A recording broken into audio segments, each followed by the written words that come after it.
What is up, everybody? Welcome to the draft recap, aka season recap of our WWC season 4.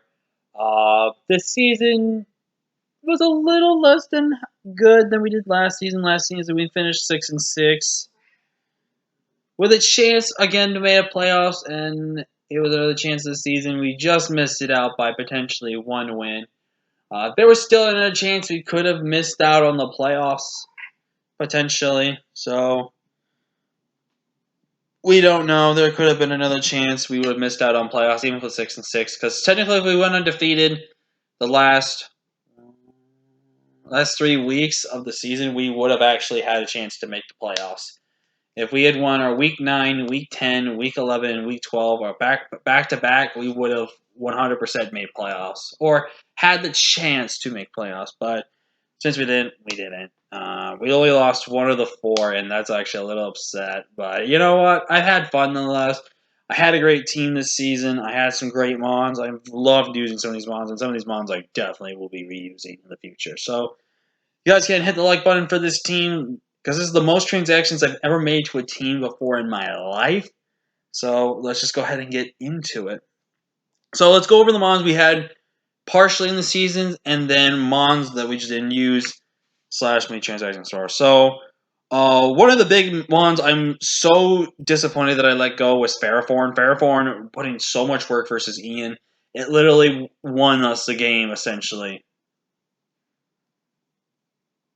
With the team we had. It was so good, and I do regret the chance for Ferroform, but I needed to pick up a new typing that wasn't a quad weakness, and we had to do what we had to do. It was best for P2. I'm a little upset with. I never used P2, so I wanted to really try it. Orbeetle was, I'm not gonna lie, a little disappointing of a mon this season for us, even though we didn't use it as much. It didn't get to do much we wanted to do, and there was that. Aerodactyl was another one I was actually really kind of hoping to maybe try to expand on and actually have some fun with, but we never really got to do that. Entei, I can now see why people don't even want to use Entei. Blastoise kind of came in clutch a few times, especially with that Aura Spear on that Helix. That was clutch that we needed, 100%. So we'll set about that. Potentially, we'll think about using Mega Blastoise in National Dex Leagues again. The one mon we never used, but we were actually going to plan to use was against Zippy, but we never got the chance to use it, and that was Avalugg. And I don't know why, but I've had this weird fascination in wanting to try Avalugg. I don't know why. And I'm actually kind of looking forward to the chance when I can use Avalugg for the first time. And I'm really looking forward to that. But those are the transactions and trades we made throughout the season. So starting from rank last to worst, or worst to best, is how the season's going to be. So the 5 mons we have here, they weren't the ones that did great for us. But there were kind of like 2 that did do this. So Appleton is no surprise that it's last because he didn't pick up a single kill. But we also just made a transaction for it. So I never really got to fully use it. And we just had actually some bad times trying to use it as well. So there was that. But Appleton, don't have much to say because we didn't use it as much. Same thing with Talonflame. I don't have much to say. It's a great mon. We could have used it really well in that week 11 game if we just played it right, or maybe had the chance to set up or something. But we don't know. So there was that. Rabombi, another one we just traded over to Zach in that type of situation. It just didn't get to do as much as we wanted to do, or try to do anything with sticky webs, so it is what it is. So I'm not really disappointed with that. So now let's go into some of the mons that we had from day one. From day one, we had Grimmsnarl.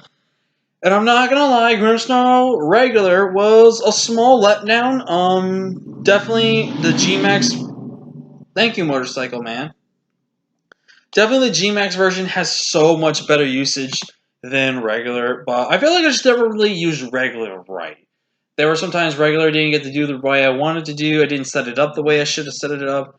But week 1 was definitely by far its best week. Was when we set it up perfectly with screens, and it was a last minute addition to the team as well in that week 1 match. But in the end, Grimmsnarl of the worst was one of the best 2 we had this season. So it did what it could do. And hold on, are we muted? Okay, here we random music cuts right there. That's what happened. So, but the star of the worst mons was Toxtricity low key, and I'm gonna be honest with you guys. I'm not gonna draft Toxtricity again. for probably a while, I just never had success with Mon. I think I just focused so much on shift gearing and not really like going with what I thought was good sets or anything like that. If I had probably brought shift gear in my last one, I probably would have won straight up with Toxicity. There were probably some moments where I probably should have just clicked attack instead of shift gearing and stuff like that. I never really got creative with the sets. I mean, I did get creative a little bit with things like Silk Scarf, Life Orb, and stuff, so I did try to change it up. We tried using Throat Spray, but actually kind of backfired on us there. Because Normal Roar is a sound-based attack, which, I mean, kind of makes sense, but it's kind of stupid that it activates Throat Spray. But Toxicity is definitely something I'm going to have to just probably not try again and just lay back off on using. I won't say I will ever use it again. I will definitely maybe want to try again. And really would be interested in trying it as well. But I'm going to take a break from Toxicity and just enjoy people using it. These were the 6 best mons, and I'm going to honestly say these honestly were the 6 best mons in their own equal rights. Azelf has been always, I think, my favorite of the 3 mythical lake, well, not mythicals, but the lake Pokemon in Platinum. And I can easily say Mesprit has become now kind of my second favorite, but I haven't used UC yet, really, so we don't know yet. But Azelf definitely proved to be why it was my favorite. It put in so much work when it was against Zippy. It helped get the clutch moves and stuff like that. If it wasn't for a damage roll, it could have picked up the kill against the Digger Speed when we needed to. And it just would have done so much more. But it got that unfortunate max roll and couldn't do as much as it wanted to do. But I had a lot of fun using Azelf. Definitely is going to be something I want to use again for sure in the future. Just a really good Pokemon. Tyranitar. I was so against this Mon when I first started Draft League. I hated it. Well, I wouldn't say I hated it, but I would never draft it. I wouldn't really have an interest in it. But after using Tyranitar this season, I see why people love using this Mon. This monster was so offensive, so good. It was really actually good, bulky Pokemon. This thing was a phenomenal monster and really knew how to put the team on its back and just pick up those clutch kills and stuff. Went 5-5, which is actually really something as well that I should state. So it went neutral for me. It's definitely something I might actually think about drafting by itself, potentially. Not for any sand purpose and stuff like that, but just by itself to maybe see how it will work without sand. But other than that, it was actually a decent sand setter, even though Hippowdon is still the best sand setter. Don't at me. It was definitely a good sand setter for the team, and I definitely will try it out on its own. Caparajah. Now, Caparajah by itself is not that terrible, but has to run things like Max Max, or hopefully get set up with Iron Defense with leftovers and need like Max Spadef and stuff like that.